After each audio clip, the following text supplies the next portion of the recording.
So what I wanted to do when I spoke to the show about coming and speaking, what I wanted to do is just have a discussion in terms of answering some questions you have, because I love to learn from everybody else as well. We all learn from each other. And I am just happy now that I've broken the ice with a few questions and statistics. I just would love to answer some questions that you may have. So don't be shy. So we are people going to try to meet, like-minded people. Well, Tish, by far, and a lot of people, if people that we all know may not want to do this, but by far the number one answer would be online dating. And that's because you need to have numbers. If you're going into any sort of an interest-based meeting, there may or may not be single people there. There's likely going to be a small group of single people.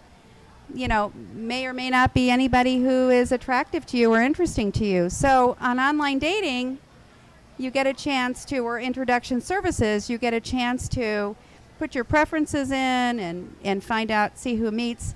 And there are a lot of issues with that, but it is I think, the best place. And I tell my clients when we talk about attraction, where do you go?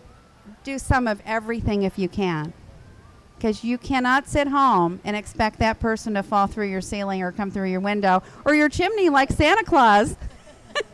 And I think a lot of people, there's various reasons why they don't. But it's a good question. Let's talk for a second, in just to follow up with Tish's question. Let's talk for a second about meetup.com and interest-based groups. Are you all familiar with meetup.com? It's a great organization because it's interest-based. So it isn't necessarily so that you have to go to single meetups, but if you figure out what is it that you are interested in, then you can put in the search box hiking or cycling or music or whatever it is that you're interested in, and find some meetups anywhere in the world that will have people that have the same interests. And along with values, what we find is that people who match up interests also have a better chance of having a successful relationship.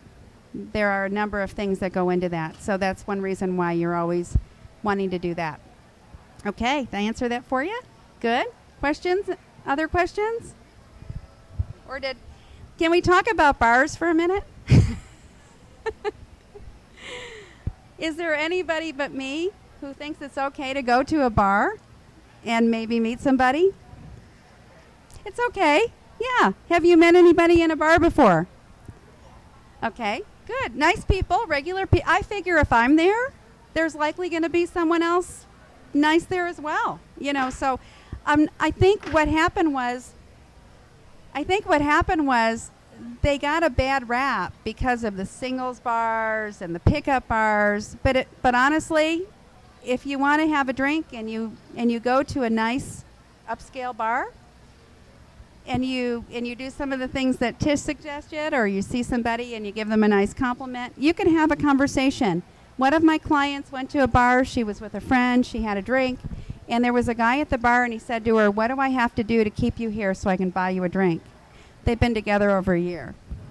I know a lot of people who met their matches in bars. It's part of our life.